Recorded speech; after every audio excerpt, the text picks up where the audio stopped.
space. It's where a lot of media dollars are going. By some estimates, as much as 20% of digital dollars spent on brand funded content, which means that even more, there's everybody out there trying to do brand funded content and creating really incredible pieces and pieces of content to put out there for audiences to enjoy, but also to resonate with a brand message.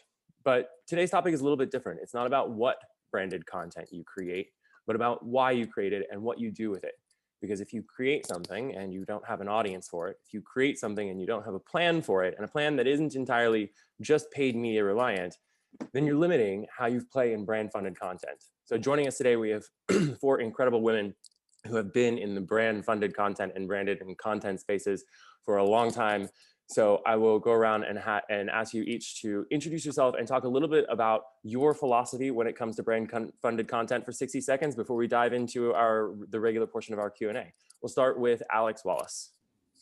Hello, everyone. Thank you, Craig. I'm Alex Wallace. I run the content and media org at Verizon Media. I actually run everything is brand funded because it's all paid for. All content is in some way, shape, or form paid for by a brand. So let's be very clear. Advertising is brand funding. So thank you all. I guess what I would just say about this, I've been at Verizon for a little over 4 years. Before that, I was at NBC where I ran the Today Show and a bunch of the shows there. And so I've been I've spent a lot of time with brands thinking about their messaging. And I think that is, to echo what Craig just said, a story is a story and content is content. And it really is irrelevant to me who funds it. Again, like a great story is a great story, and we'll get into this. And Craig and I worked together on a project which was funded by a company, J&J. But whether it's funded by a brand with a story to tell or a journalist with a story to tell, again, it's about the strength of the story. And so I think what the differentiation is exactly what Craig said, which is like, why are you doing this? And then exactly what is your plan? And I don't think you should treat brand funded content in any different way personally. I mean, Disney is a brand that funds content. What is your go-to-market plan for any single piece of content, whoever's funding it? Okay, now I'll be quiet. Back to you. Awesome. Thank you so much, Alex. And Nilukshi, you have had incredible brand funded content at all different levels. Would love to hear a little bit about your philosophy and let people know where you're coming from. Sure. Hi, everyone. Thanks for having me. Hi, Craig. So I'm Nilu, and I currently run our content strategy for Calvin Klein fragrances at Coty.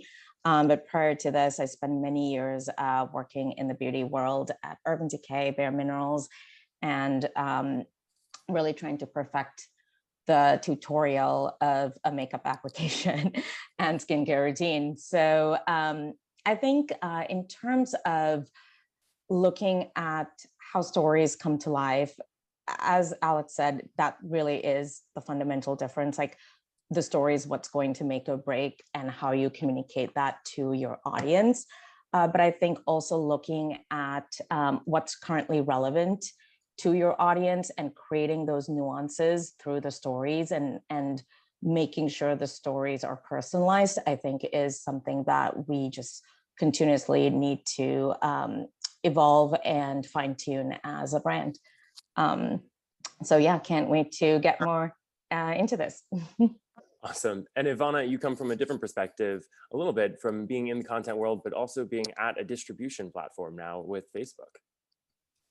Yeah, hi, I'm Ivana Kirkbride, and I run content strategy and programming for Facebook. I used to work with Alex at Verizon. And yeah, my background is more at the intersection of tech and content. And it has predominantly been at distribution platforms. And, it's everything that Alex and everyone else has said, which is, coming to the table with a point of view around the content, I think is really important, and making sure that it's really relevant to culture and what's current in culture. Some of the things that we did at Verizon and at YouTube was we sort of used original programming as a way to sort of be a tip of the spear, if you will, in terms of content supply for advertisers, and really trying to package that with, from a distribution standpoint, packaging the branded content or original programming with sort of the other advertising or media offerings that we have, so that there's a holistic package for media advertisers to buy. So that's always been our approach.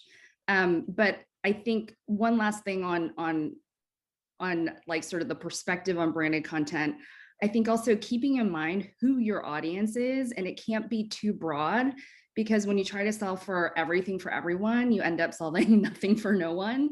So also having like a targeted audience or an audience segmentation in mind is always important too. Back to you, Craig. Awesome. Thanks so much, Ivana. And Allison at MasterCard. Hey, so thanks so much, Craig, and thanks for having me on the panel, Brand Innovators. I think what everyone has said already is absolutely on point. For us, it's also making sure our values at MasterCard come through in what we're doing, and really making sure it's authentic to the audience. Similar to what Ivana just said, making sure it's resonating. And for us, we have such a broad spectrum of folks that we're looking to reach across the globe, number of different audiences, and we use sort of content and really target to that audience just to make sure it's right on point with what they're looking for. Again, to the point made earlier, sort of rather than boiling the ocean. Awesome. Thanks so much, Allison. So one of the common threads from each of you in the context of this panel is actually where I'd like to start. So I know I said at the beginning to our guests that we wouldn't talk about what brand funded content you make and how you make it, but I'm going to cheat the angle a little bit here, because the first step in making brand funded content is making sure you have an audience for brand funded content. And each of you have touched on that in a little different way. And when we say you need to have a plan for what you're going to do with it, it is very important, and that plan better involve an audience that wants to see your message, not an audience you want to put your message out to, but we always say it comes from an audience first perspective, what they want. And Alex, from your experience, having such a deep editorial background, how do you ensure that you do have an audience and that you have credibility to be in that space? Well, I think that's what's actually really interesting about the blending of brand funded and non-brand funded, but by advertising brand funded, is credibility. Like, I actually think that's the thing that matters the most. And the one, I'd say, I've done this a long time, the one through line in my whole career is credibility of the brands I've worked at. Because I think if you have no credibility, then content doesn't work. If you're not, it's like misinformation. Like, once there's like a question about your credibility, it's not impactful, your content, because it just doesn't, it won't be taken in the way that credible content will take it. So I think credibility is really important. The other thing I just wanted to say is, I always think when I make content is, what am I trying to get the audience to do? It's not just who is the audience, but what is the action I'm trying to get them to take? Is it that I'm trying to get them to think differently about a MasterCard, go buy a fragrance? Or is it that I want them to think about climate change? Is it that I want them to get involved, to go vote? I mean, there are actions. Even just there are actions you're asking for, even if it's just be informed action or be a better parent action. So I think being very, very, and I'll just give a shout out to Ivana, because I think she's incredibly good about this, is like really knowing why you are making your content, who is it for, and what is the action you're hoping to get out of it. Awesome. Ivana, that's a good tee up. You have an added thought on that, Brian. Alex, you're so kind. Alex and I had the pleasure of working on, and Craig, on actually an animated short called Dear Basketball with Kobe Bryant a couple of years ago. It won an Oscar. So yeah, and it sort of hits on the things that Alex was talking about, just in terms of sort of what's the action that you want the audience to take, or and also what do you want them to leave feeling, right? So action and emotive or emotional feeling is also another vector to look at. And I think with Dear Basketball, what was so great about that project was it was really authentic for Kobe. It was his story about how he fell in love with basketball. And of course, we sort of partnered with the NBA and Verizon and a couple other brands around that format. But I think the other thing is that story was very intentional about, like, we really want to sort of break through and make people feel the same degree of flow that Kobe taps into every day. which is like when he's at his best, he sort of goes back to this moment in time when he was a little kid, 3 years old, rolling up socks and throwing it in the laundry basket. So I think also like giving a sense of place and sort of that emotive aspect is also important. Awesome. And so once you have an audience, you also have to measure why you're showing up in the first place. Allison, what is it how do you measure the ROI? What is it that's really important for, yes, we've got an audience now, we know what they want to hear, but what is it important for MasterCard to see when they're putting something out in the marketplace? What is the ROI? Yeah, I think it honestly depends on it depends on the project that we're working on, right? So Craig, when prior to this, we were talking about Five, a documentary series we recently put out. And it was really focused on 5 women across 5 countries who were really using their small business to create social impact in society. Super emotional, super interesting stories. And for us, it was, how can we play in this space. We play in the small business space around the world. We also are very focused on gender equity and really driving those stories forward. So for us, it was about creating, a connection with the brand. It was also about creating inspirational stories that can inspire, men and women around the world who are interested in getting involved in small businesses, showing that small businesses can work if they're founded in social impact, right? But also for us, it was about reaching new audiences. At the beginning of this project, we had outlined sort of some core audiences we wanted to reach that we're not normally talking with, right? Whether it's the university space, getting involved in that area, or whether it was new strategic partners like UN Women, who we were able to bring this film to and do our launch screening with. So for us, it was beyond media measurement and sort of our earned return and all of that, but it was also about bridging new partnerships for us in areas that we're not normally involved in.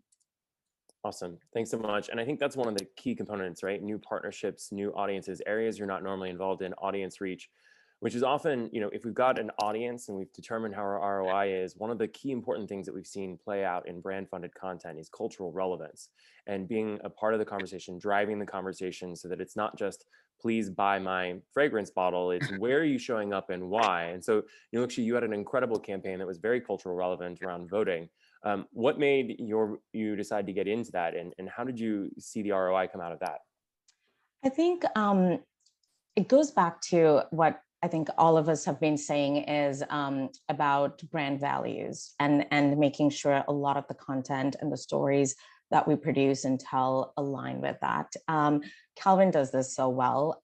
Since the 90s, it's been a brand that's really shown up, that's always had a platform for underrepresented communities and brought people or cultural curators that didn't have a voice and given them that voice. So this is really a new iteration to kind of help the new generation and give a voice to those individuals that historically haven't had it. The Vote campaign were individuals that were voting for the first time. They were immigrants. So there was a big historical story that we wanted to bring to life and do it in an authentic way. So have them tell that story versus have it be from a brand lens. And that's something that's been hugely important for the brand to have that authenticity come through. So those are some of the ways that as a whole, from a brand perspective, that we look at and try to develop stories, especially now more than ever. I think it's really pivotal that brands partner and give a voice and a platform to those creators that haven't had the ability to do that, right? And we want to be able to represent the global community that we, from a brand perspective, that we currently live in too. So from an ROI standpoint, again, it's engagement, earned content, all of those things, but it's also about reaching new audiences, as we just said, and bringing additional people along the journey. Like Calvin is a brand that has a lot of people that have grown up with it. And now we want to reach these younger generation so they can also grow up with the brand as well. Awesome. Thanks so much. And so one of the interesting things about this that you all hit on, and it's because I would imagine that each of you is a master in this area, is the quality of the story, the authenticity. You know, Verizon, we're going to hit on Verizon a little bit here. Ivana's, while Ivana was there, became the first brand to win an Oscar in that vein, for Dear Basketball, for Kobe's very authentic story. And then the follow-up to that was 5B, the first piece of officially brand-funded film accepted into the Cannes Film Festival, notoriously hostile to outside players, and that underwent a consumer campaign that wasn't a brand campaign at all, but really was treated like an additional content. So now I think it's time to get tactical. When you got that piece of content, Alex, and then Ivana, what are you doing with it, right? Like, where does it go and how do you reach the audience? You could have the greatest, most Oscar-winning piece of content, or Cannes Lion winning and Cannes Film Festival certified selection, but how do you get there, and where do you start? And what does a campaign look like? Because it's certainly not marketing a new taco, right? It's not marketing a new widget, right? So where do you start when you end, if you are a widget brand, not to pick on any individual brand, and you now suddenly you've got an amazing piece of content? What do you do next? I mean, it's like a political campaign. You go to the people who run political campaigns. You go to the people who run film campaigns, content campaigns. That's what you do. I mean, this is a very strategic thing. And you think, what is the outcome? We want to get an Oscar. Okay, I want to become the president. I need to do the following 75 things. I need to get in the right festivals. I need to get the right people to see it. I need to get the right people attached to this piece of content. I need to get earned media. I need to get paid media. I mean, it is literally, I'm fascinated because I grew up in DC and I spent a lot of time in LA, and I'm fascinated by how similar the towns are. It's about being very conscious of where you're trying to get to and winning the prize. And you win the prize by playing the game as well as you can and knowing the game well. I concur. Yeah. Alex, similarly, I like grew up in the Northern Virginia, DC area, and I now live in LA, and they were very similar. I'll take a different perspective on it. I mean, Alex is 100% right in terms of did not realize like the business of it all, you know, sort of behind the scenes. And it's more like definitely a campaign effort.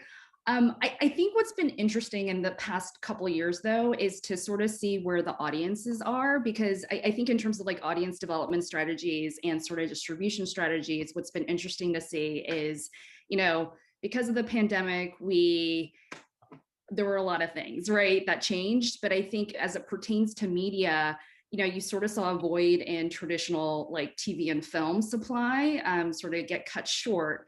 And consumers, if you look at like from an audience point of view, they have been now conditioned more into like the D2C streaming space. So it's very much like an on-demand. Like, I don't know what happens to appointment-based viewing as a audience behavior going forward, just because I think, you know, for a year and a half, we've all been sort of conditioned to this, you know, I want to watch what I want to watch, where I want to, and when. Like, it's all controlled and personalized. So I think just in terms of, you know, the how, I think is what you were trying to ask, Craig, in terms of like, you know, how would one sort of execute on this kind of plan in terms of where to distribute your content. I think what's going to be really interesting over the next, you know, year to 3 to 5 years, to be honest, is to see that like consumer behaviors are now like in a place where there's going to be a whole lot more on demand. I think live sports sort of will continue to exist for appointment-based viewing. It'll be interesting to see what happens with the Olympics. I'm sure a lot of people here have planned for 2 years for their Olympics campaign, but I think it'll be really interesting to see what happens there. I think in terms of how to reach audiences now, especially with the younger audiences and beyond Gen Z, we're talking about Generation Alpha, right? And the way that they consume media is multiple feeds coming in all at the same time, more than one screen open at the same time. And so how do you cut through the clutter of that, right, in order to really reach and connect with your audience? And I think, you know, and we've all touched on it in terms of how do we reach younger audiences? I think that's going to be a really big media challenge for all of us for the next 5 to 10 years, because the way that they consume is so different from Gen Z to Gen X to, to boomers. And I really appreciate that in cutting through the clutter. I think the number of brands that have approached us and said, we're thinking about a time buy, or we're going to put like these paid media dollars behind our brand funded content, and that's our plan. And then I cringe. And I ask, well, if we actually wanted a distribution plan, have you thought about a distribution plan? And the number of brands who come to the table and are like, what's a distribution plan? Like, what does that mean in an entertainment sense? Alice and MasterCard made the intentional choice to actually find a distributor and bring a number of these partners to the table. When we talk about 5B, a campaign that we worked on with Alex, we had 1,000 grassroots screeners, we had a theatrical window, we had an AVOD window, a PVOD window. You also made the active choice not to just put a lump of paid media behind your media funded content. What led to that choice, and how did you come together in terms of a strategy of bringing all of these partners together as a distribution vehicle? Yeah, I mean, look, it was a team effort, and it was in partnership with your team, Craig, right, at R&C. So, as well as my other colleagues across media, across comms, within MasterCard. But again, what we set out to do was, I guess, a little bit non-traditional from what we've done in the past. And, as Alex had kind of outlined, this sort of the process behind the scenes is it's amazing. It's like a political campaign. But, we did have the intention of getting global distribution. That was very important to us. Given that these were short films, we targeted Shorts TV as one of our primary targets to get distribution with, which was really a nice fit for us, given their presence in so many markets around the world that aligned with these stories. And then also, thinking kind of ahead outside of COVID, is sort of airline distribution and some of those other things, which are very important to our business. And then beyond that, we used our internal relationships and existing partnerships with the UN and such to also reach additional audiences and create other distribution channels for us. Now getting in front of a number of different companies, and then also using this as a business driver for us to have conversations around these topics that are featured in these films. So, distribution was at the sort of from the beginning part of the strategy, and everything that we did was sort of focused on that. Amazing. And Nilukshi, you actually are also at the intersection of so much of this, particularly as you highlighted in your earlier answer. And Ivana talks about there's a difference between boomers and millennials, Gen X, and now Gen Alpha, and how they consume. You've got a brand that created, the original brand funded content when it was just the most incredible viral ads and short form videos. And now you've got a brand that's staying relevant every single day across all of those generations. When you look at distribution patterns, when you look at launches, how do you balance so many different audiences in what you're doing, and the need to be relevant to each of them, the need to meet each of them where they consume their content, when it's not just let's put a lump sum buy behind it? Yeah, I think we don't have a one size fits all kind of approach, right? It's really understanding what collections, what types of communication is geared towards each of our segmented audiences. And so I think that already helps us figure out how exactly we're creating campaigns and our content strategy based on these specific target audiences. So I think that's one of the ways that we balance. So not everything is targeted towards everybody. If that's the case, we're going to be developing so much content that we wouldn't even know what to do with it. So I think that's sort of one of the main ways that we approach. And then we do have more brand-led campaigns that we sort of speak to and really kind of go back to the roots of Calvin and really tug on sort of the heartstrings of what everybody knew. So for example, we just brought back Chrissy Turlington and Ed Burns, who were the faces of Calvin from the 90s. And we just brought them back for a new Eternity Fragrances campaign not too long ago. So that, of course, is not geared towards the younger generation by any means. But, you know, there are people that get introduced to these products through their moms and dads, right? So like there is a way that some of these communications happen, but it's not targeted for everybody. So that's kind of how we try to like balance a lot of the content creation process.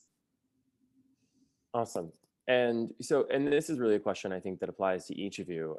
So I want to encourage you all to jump in on this, which is, you know, several of you have wisely pointed out in a post-pandemic world, there's a lot of attention for everything, right? Not only have people diversified their streaming consumption and their on-demand consumption, but in the past, you would look and say, okay, well, my movie is going to compete against other movies. My content is going to compete against other pieces of content.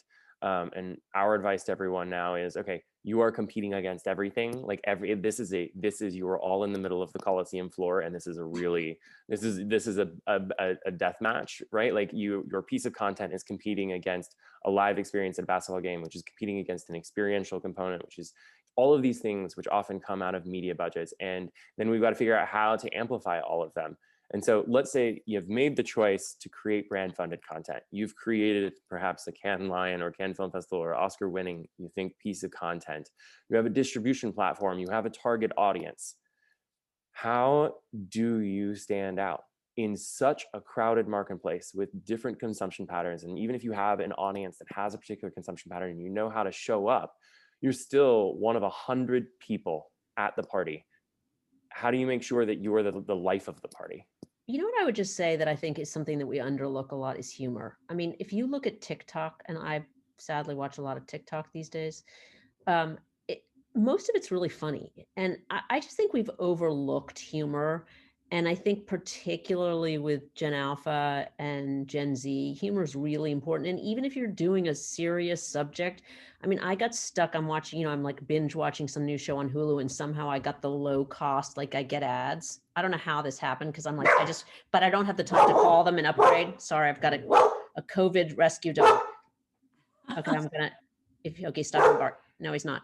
But what I was going to say is I saw this ad for Prudential, and it's really funny. And I've seen it 52 times because it keeps playing in the middle of my Hulu show. It's really funny, like the fact that I'm talking about Prudential. So I would just say humor. I do really think it's important to the value of humor, even around things that like, even around voting and voters' rights and civil rights. And humor is a universal emotion that I don't think I, as a content creator, have spent enough time, because I've grown up in the world of covering wars and things that, you know, they're usually not that funny, but actually, if done appropriately, lots of things are funny. Yeah, we're seeing that trend as well, just that there's a lot of fatigue coming out of the pandemic and the civil unrest of last year, just globally. So, you know, themes around celebration and joy and excellence. And I mean, and you're starting to see that sort of reflect itself in programming on every media channel, whether it's television, film, or short form.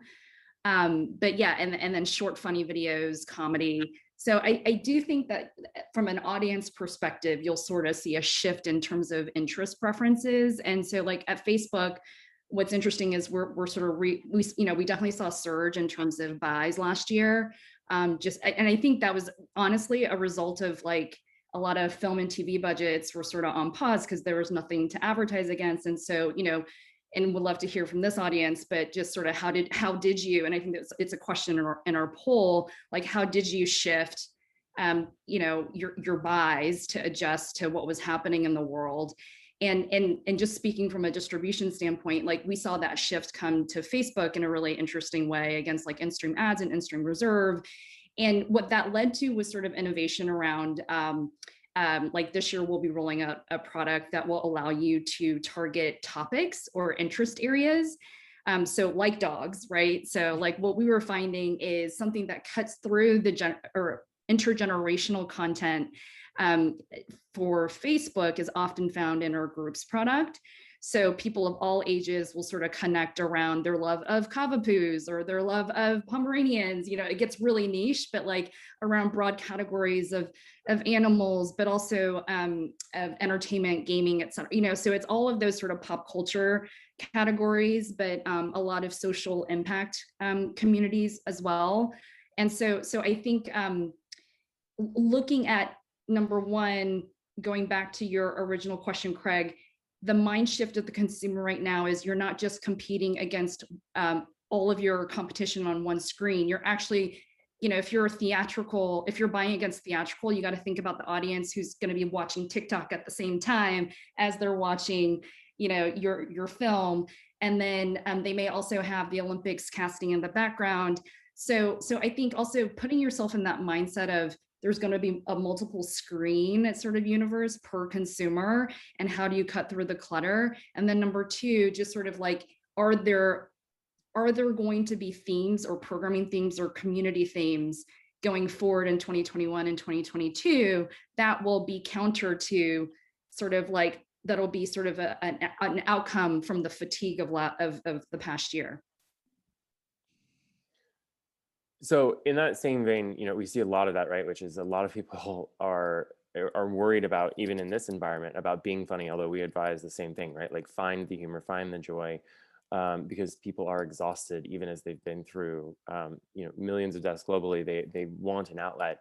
So if you are funny is one way to stand out. Nilukshi and Allison, how else do you stand out, right? Like if you are on TikTok and you are in a TikTok hole, right? Like how do you stand out in the middle of all of that? How do you make sure that you're the person who's most relevant in that conversation? So you've met somebody in their niche interest, right? Like in their rare breed dog group on Facebook, but like you still, and you, I've seen some of these groups, it's impressive, really, and they're all community driven. So you're stepping into it in any audience when you're using your media dollars, you're stepping into, in this case, you're not just advertising to them and hope they click on a banner or pre-roll. You're stepping into their home. You're stepping into their community with media dollars, with content funded by media dollars. How do you stand out, and how do you make sure you don't get crushed once you've got all of these plans? I think a lot of it is also, I mean, we have a big test and learn kind of mentality as well. So really, I think if we're talking about, like, I know TikTok has been a huge topic of conversation as well as humor.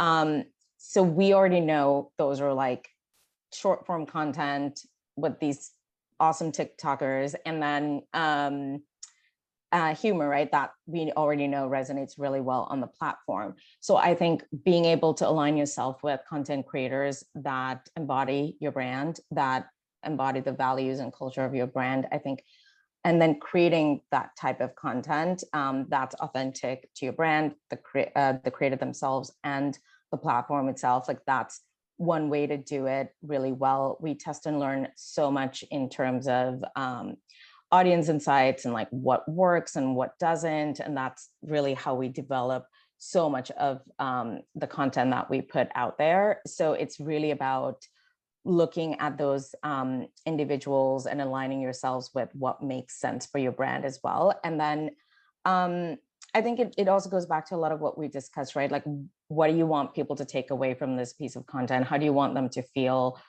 How are you creating it that's different to each audience and platform? And then how do you get your brand values across in an authentic way? I think, and we've had a lot of success doing this for quite some time now in various different campaigns. I mean, one of the things we did, like we even listened to our audience and developed a vegan genderless scent. That's the first clean fragrance at Calvin.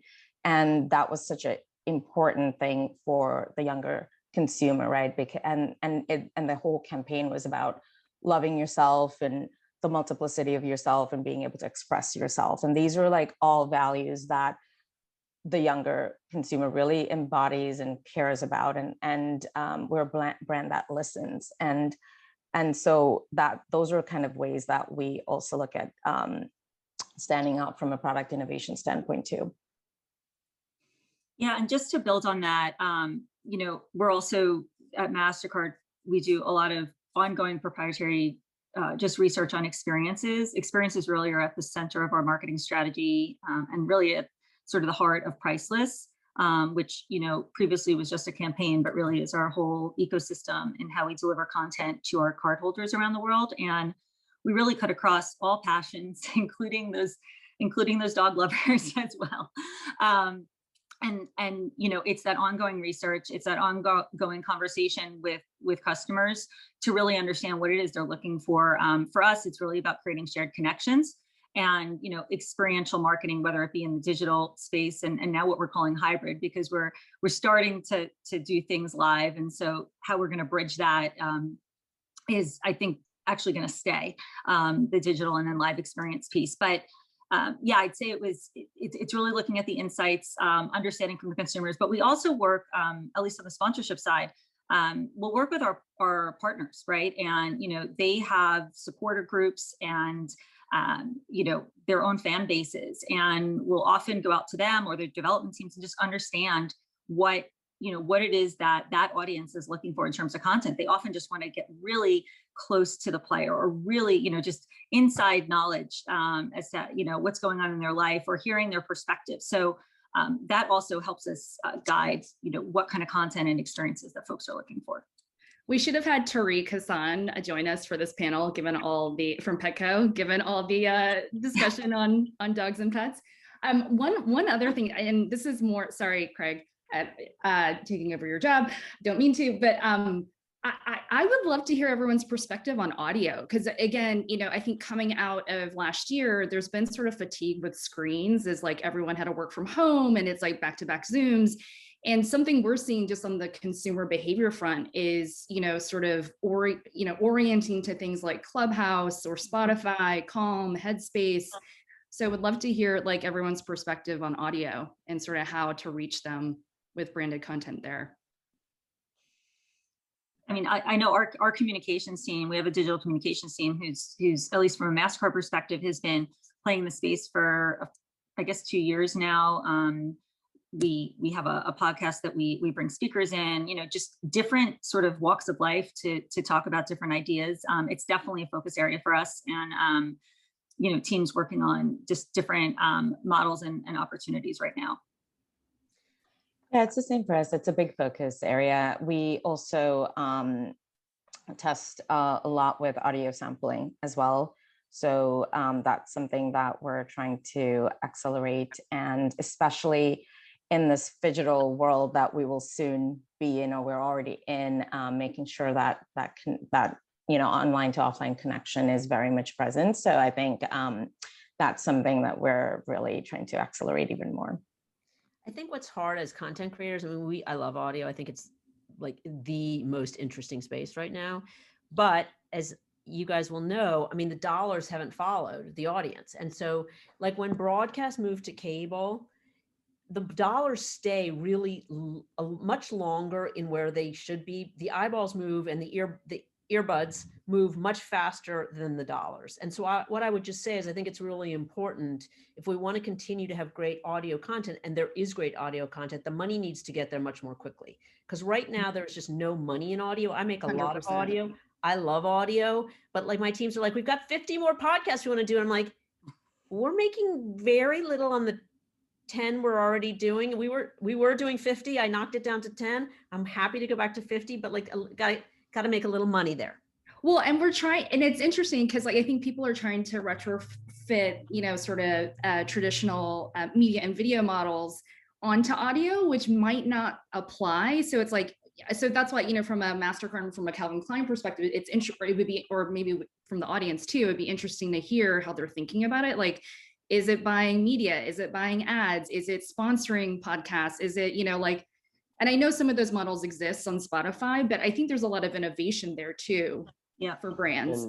Yeah, there is. And I think at least for Calvin specifically as a brand, we haven't created our own podcasts. I know a lot of other fashion brands have and beauty brands have. So it's more about just from a media perspective, having a presence, because music and fashion and all of these things go hand in hand. And some of the other ways that we approach it is also through our cultural partners, right? Our influencers. They have a lot of podcasts. They have a big presence there. So having, from a brand perspective, having a presence where our community is really important. And then it's also about testing and learning with platforms like Clubhouse. We know the money has not followed there. There's so much talk about what is actually going to happen with Clubhouse, all of that, right? But there is a value for some brands like us to sometimes be the first to test and learn in a space. And most of the time you don't have to do it in a brand lens. You can do it through your community, because especially for a lot of the brands that I've worked on and currently work on, the community is really where we see a lot of growth, and some of the results might not be immediate, but having that presence and making sure that you are where your community is and building that advocacy is hugely, hugely important. Well, and I think you all hit on something that also dovetails with one of our audience questions, and I want to encourage anyone who's listening to pop your question in the Q&A, as we're going to turn to that portion now of today's panel. But I'm going to take one of them, which is about media budgets and budgets and the dollars, right? And one of the things that y'all have highlighted is that audiences move quickly. Brands are often willing to innovate and move quickly. Media dollars are sort of on the last train out of the station, so to speak. And we've seen that trend, right? Like I often say that, media dollars are, in a traditional sense, are incredibly important. But if you take a fraction of that and you devote it to brand funded content and promoting brand funded content, you can achieve an ROI that amplifies both channels. You get your content out there and it actually makes your media dollars go further. That's an argument that some media buyers and planners pick up and say, okay, absolutely, I see the ROI on this. I'm going to carve, a certain amount of my budget out of this. But, and as much as people are spending, there's not as much public commitment, and there's still slow growth movement of media dollars into brand funded content, and into into amplifying and promoting, right? Like the topic of today's panel, like what do you do once you have it? You just can't create it and let it sit there. So you've got to, and there are foreign concepts, to Alex's point, that this is like a political campaign. There's foreign concepts, right? So what are the hair and makeup costs for Miles Teller and Priyanka Chopra Jonas, right? Like in things that you wouldn't normally encounter in a corporate environment. You're like, wait, what am I paying for and where? You're like, this is how it works. So all of this comes down to that big fancy question of budget. When we follow people from platform, how do you decide where the dollars go, and how do you compete for budget? And particularly coming out of a year when there were a lot of drastically reduced media budgets, how did brand funded content play in your company's media budget, and how did you ensure that it got the right play in your media budget? Nobody wants to take the audience question on that front. Nilukshi and Allison, you both come from a brand forward point of view as well. So I would love to hear you chime in. I'll jump in. At least for the project that I was sharing earlier, 5, we sort of had our media plan, as part of the overall mix from the beginning, right? And so it went as far as not just sort of a traditional media, and this is honestly in partnership with our global media team. So, everything that we do is very integrated, and I lean on my team member Tracy and Ben to really help drive this. But from that perspective, whenever we're looking to create content from the beginning, as we talked about, we're thinking about distribution, we're thinking about the full plan, and if you're kind of going at it and looking to create something, and then when you get to the end and it's like, all right, there's no way to even bring this to life, I don't think that you've really thought through the project properly, right? So it's from the get-go, how we're gonna, what's the paid owned earned approach, and what is the investment behind that is from the beginning, and then we stick with it and see it through. Yeah, I think for us, especially for fragrance, there were definitely some challenges at the height of the pandemic. Now, not so much everything that we're talking about, where people want to feel good and buy products that make them feel good. So, fragrance is actually,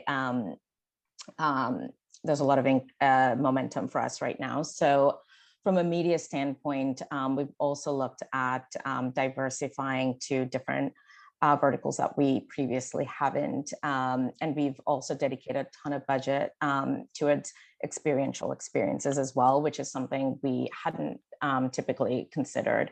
So I think, and then again, to Allison, we work very closely with our global media partner as well. And so making sure we do keep some of those traditional methods in place, that's also relevant for different markets. But we have really explored some of the more non-traditional methods, especially these past year or two. I was just going to say something which is going to be like 20 years out, so forgive me. But I was thinking, like, we still have measurement issues, which is why we don't know. There's not imperfection around money goes. But when attention is attached to the blockchain, which will at some point happen, you will know exactly where your money is going. I mean, we don't measure right now. We still just we don't close the loop on where the money goes. We have a good sense, but we don't have a perfect sense. And at some point, you will be able to close the loop, and it'll be a much more perfect science. And I think that's the key component, right? As we look down the road, is one of those things is we create things, we have distribution plans, we look at new emerging media channels like audio, although I find it hilarious that like audio was the emerging channel in 1875 and it's the emerging channel in 2021. So I often say we went from hieroglyphics thousands of years ago to emojis today. So I'm not like, it's literally like a circle of content and distribution platform. It's like the Lion King, the circle of life. Yes, everything that's old is new again. It's just a way of life. Yes, and so that's one of my questions, though, Alex, that you hit on, which is, okay, so I'm a brand. I've carved out my media dollars. I'm going to make a plan. I've got a partner who understands this psychotic space and who's going to make it. We've got some measurement components and we know what's coming down the road in measurement components, but the reality is what's coming next? What's the tidal wave that we can't see? What do you see out in the environment when it comes to your brand funded content? Ivana, I know you hit on Gen Alpha, which I'm going to guess is not not the day-to-day topic of conversation for everyone, but will be in so many ways. But what's coming down the pipeline for you, your brand, your brand funded content, your plans for how to get it out into the world, and what are you doing about it? And Ivana, I'll start with you on the since you teed this up in terms of Gen Alpha.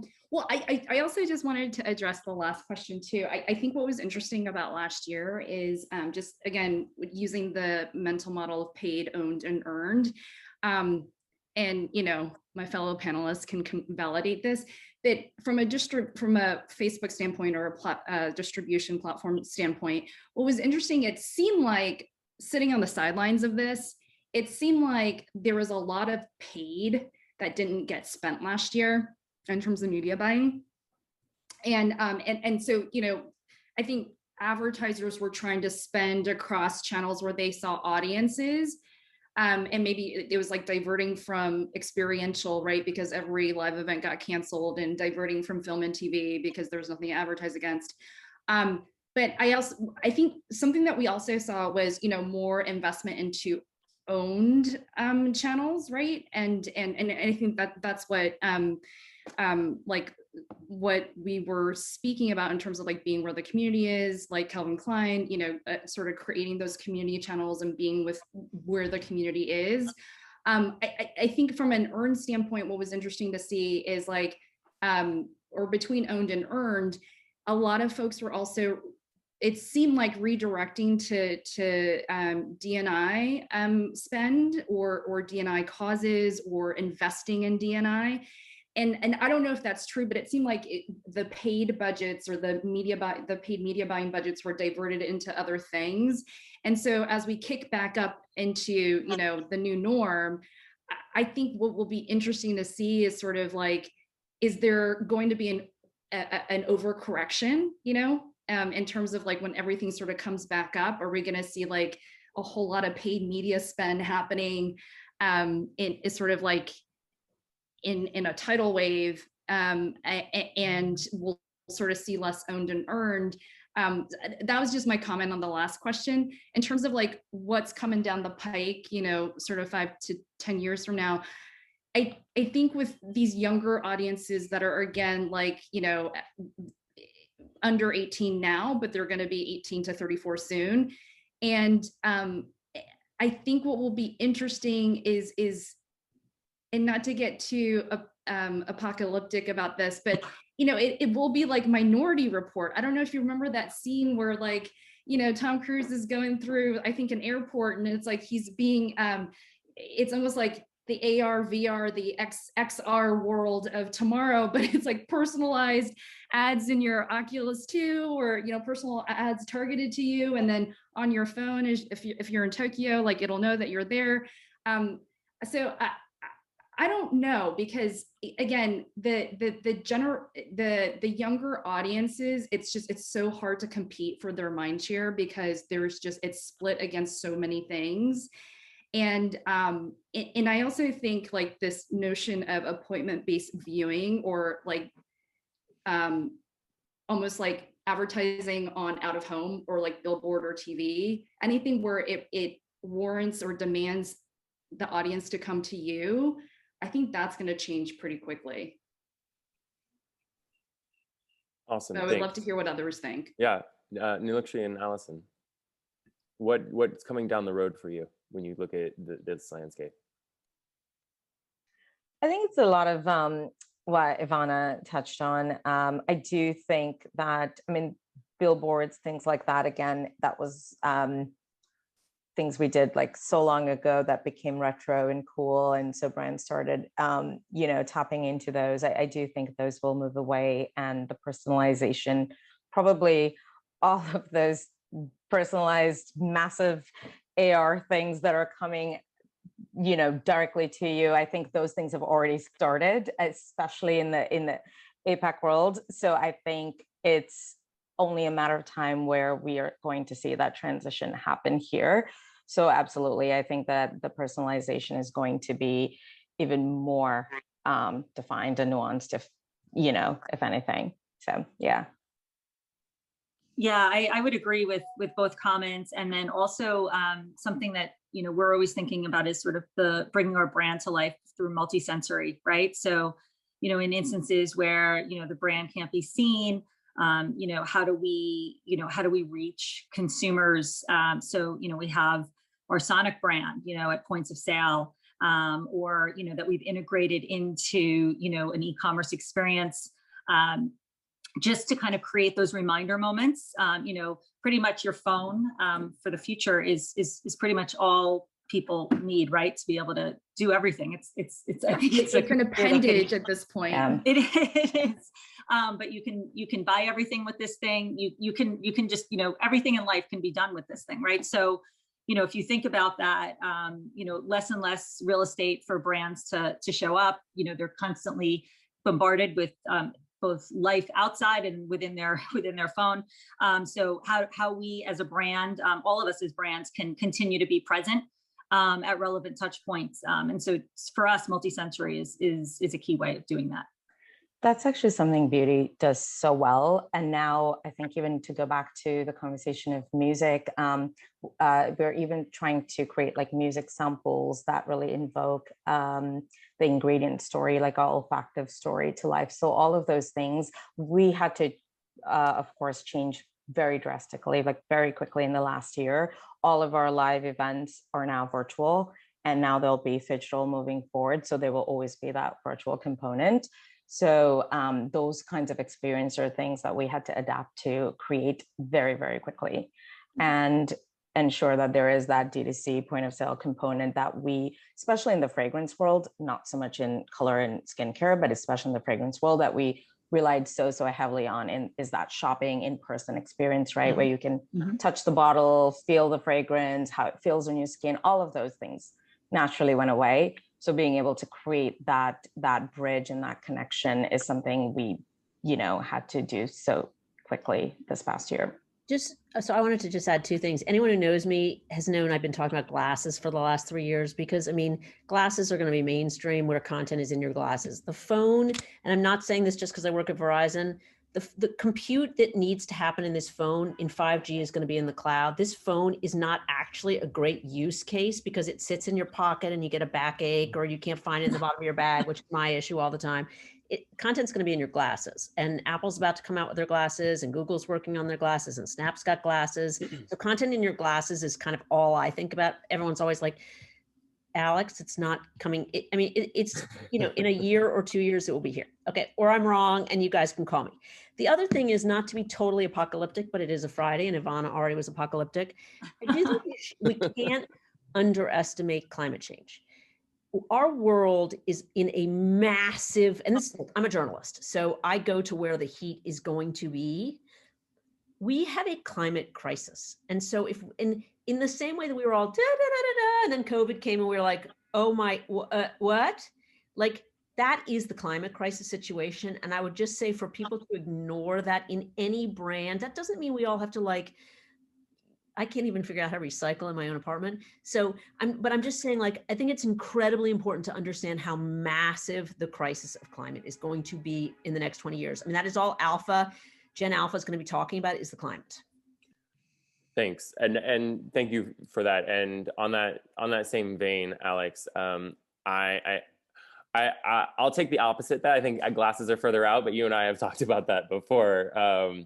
In that, but I'm just not a sunglasses fan, so you're never going to see me wearing them. So to end on a less apocalyptic note as we go out of this, I'd love to hear from each of you. I would hold you each up as role models of who's doing brand funded content in really great ways, taking individual approaches to that.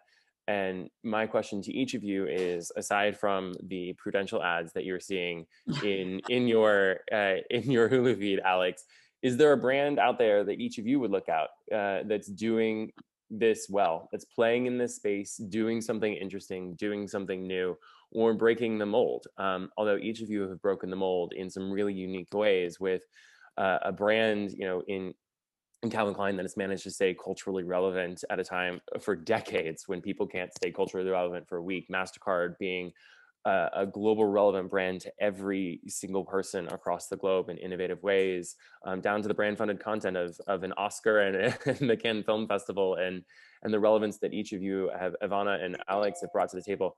Who's doing it best that's not you? No one, Nilukshi says.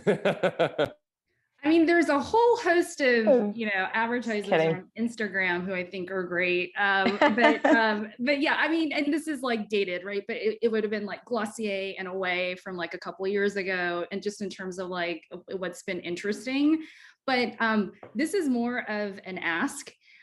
Pharma, that whole category just needs a redo.